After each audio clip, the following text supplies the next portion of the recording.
Swinburne University of Technology. Hello, welcome to another one of our videos about the writing PhD here at Swinburne. Today, Dominique and I are going to be talking about Bukker Tillibul, which is the online writing journal that that's run here, and also a little bit generally about publishing from your PhD, both during your candidature and afterwards, publication opportunities, and the different publication opportunities that are really out there for both work from the creative artifact and from the sections of the exegesis. We're going to be talking about that and why that's important. But I think we'll start with discussing Bukker Tillibul a little bit. So Dominique is currently the editor of Bukker Tillibul. Could you maybe just start by talking a little bit about the journal? Yes, yeah. The journal was created by Josie Arnold and her team in the early, the beginning of this century. Wow. Yes. Let's put it this way. And when I came on board in 2006, I was given an opportunity to run it. Yeah. And so I thought it would be a good idea to have a proper ISSN, so to have it, recognized, and also to have or to turn it into a refereed journal, so that students had an opportunity to publish papers in a bit more in a journal that was going to be taken a little bit more seriously. Yes, okay. Maybe I'll just jump in there. This is a good chance to discuss this topic, which might be new to some of our students coming into the PhD program. What is a referee journal, and how does it differ from and other journals or other types of publications? Referee journals are all registered with serious journals, and they used to be ranked, and they are no longer ranked. So that's another point in the story. When the first ERA trial occurred, I asked people to actually support it or to write statements about what it did for them, and it was actually ranked in the ERA publications, which was a great win, I think. Yes. It's a lower ranked 3. So it was a C publication, actually. So now that there are no rankings, probably good for us. However, it means a referee journal. It means that when you submit anything, whether it's an essay or a poem or a short story, it is blind refereed. Yeah. So I get the submissions and I send to 2 different referees. Usually I choose an experienced academic and a student, so that we train students in that kind of and then the paper goes back to the person who has submitted with comments and suggestions for changes or whatever. Great. And so it's important to note that in academia and academic publishing, refereed publications are counted and weighted differently from non-refereed publications. Yes. So it's always great to have publications and to get as many as you can in good places that people read, but refereed publications, if you're thinking about pursuing an academic career, are considered more important and significant a lot of the time. And so that's why it's great that Bukker Tillibul is a referee journal. Great. Okay, so what kinds of material does Bukker Tillibul publish or is looking for? We are looking for essays, or more traditional, your traditional academic essay, or stories, or even portions of novels, fictive criticism, poetry in any kind of genre, and also what I call creative research, which is more research in action. Right. So it's a paper that has not been formalized yet. It could, for instance, contain photographs, excerpts from journals, archive, and that kind of stuff. Yeah. And so these types of publications are refereed. We're also looking for reviews. The reviews go into a category we called All Shook Up, and that one is not refereed, but that was created to give a voice to students, not only who want to review books, but also music festivals, films, and so forth.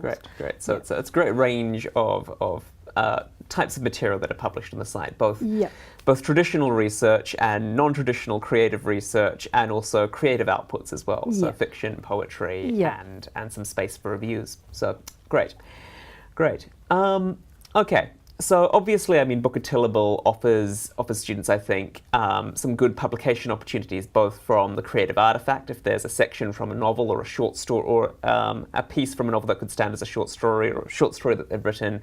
Bukker Tillibul would be interested in publishing that, and also sections from the exegesis as well. Yes. So if there's a chapter that's emerging that sort of stands alone as a traditional academic paper, then Bukker Tillibul would be interested in publishing that, but also research that's in progress. So that's right. And reflections on one's own creative process as well. Yes. Yep. Yes. Great.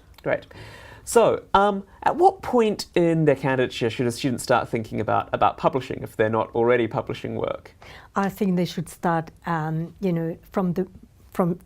the day go, really. Yeah. And I've published not only postgraduate students, but some honor students have submitted pieces. I think from the moment you consider yourself a writer, you should submit. I think that's very important to get your name circulating in certain forums, and then aim at higher ranked journals like Text or New Writing, for instance. They are the two main outlets for creative writers. Yep, great.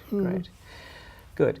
So there's obviously a lot to be gained from putting your work out into circulation, building up a profile for yourself as a writer, and also I think when you're working on a PhD, there's a tendency to get a little bit isolated in your writing, and that your only audience a lot of the time is sometimes your supervisor for long periods in the candidature, and it's good to get outside perspectives on your work. Whether it's sending off a story to a journal or magazine for publication and seeing how the editor responds, and if it gets published, what kind of wider response you might get from that, or carving out a section of the exegesis as a paper that you might present at a conference and then work into a journal article somewhere and getting a refereed publication out of that as well.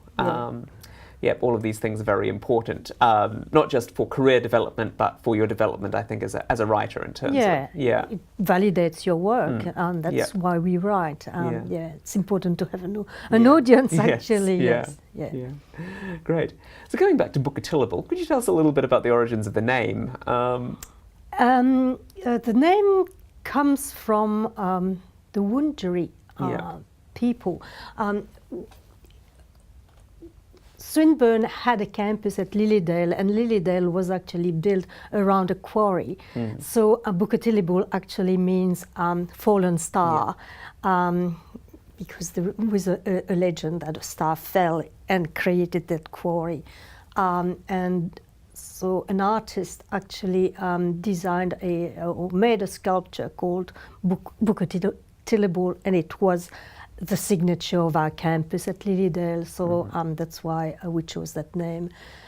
It has been suggested that we change the name because people have trouble pronouncing it. Or spelling it. Or spelling it. But I think it's also part of the attraction. It's a bit quaint and... Great. So Bukker Tillibul is obviously one of the first places students should start thinking about publishing in, or approaching for publication when they're in their writing PhD candidature at Swinburne, both creative and critical analytical material, and works that also fall in between those, like fictocriticism or creative research. Now, are there beyond Bukker Tillibul itself? Are there other what other journals or publication areas should students be thinking about in Australia or further afield? There is Text, of course, which is the biggest forum. It's now internationally recognized. It's published out of Australia, but it's an international journal.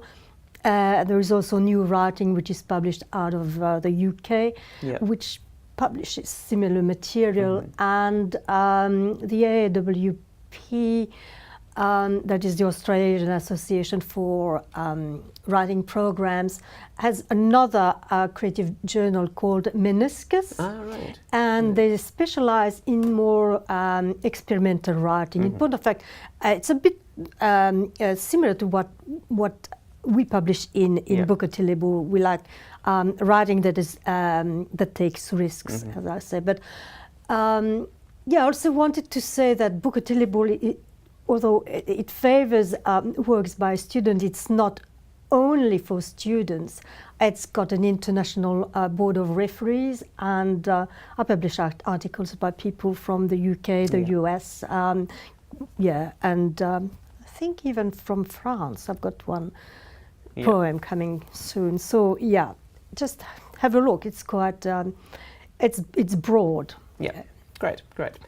So let's talk a little bit about submitting work for publication and some of the practicalities involved with that. So, say a PhD student is in the candidature and they're writing PhD. They've gotten to a point where they feel that there's a section either from their exegesis or their creative artifact that could be published and could stand alone. What would you say would be the stages they should go through in preparing that work for publication and submitting it? First, they should familiarize themselves with the publication they intend to so submit research to. is always important. That's right. Yeah. It's important to pitch your piece to the right audience, and then read the guidelines. Yeah. Every journal's got their own formatting guidelines and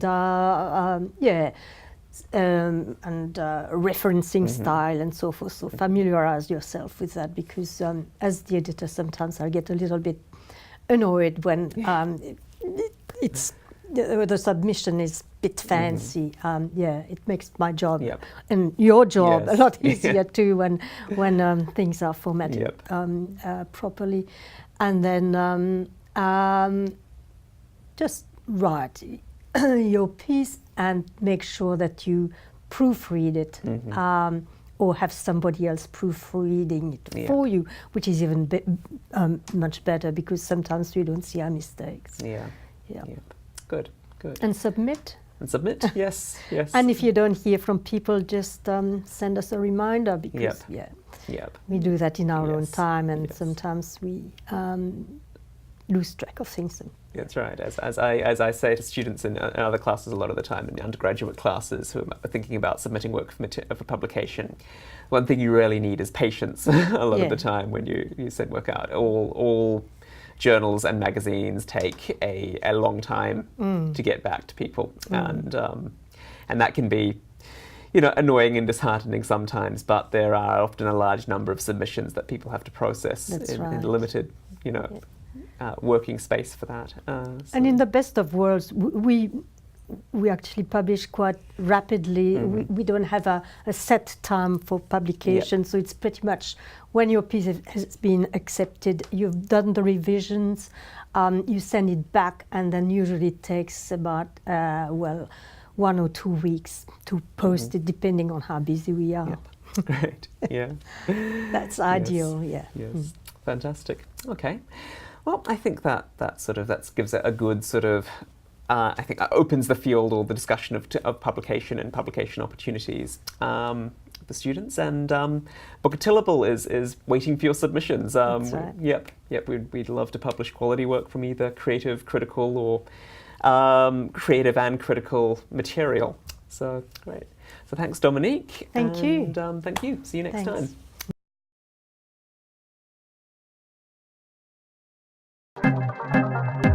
This has been a Swinburne production.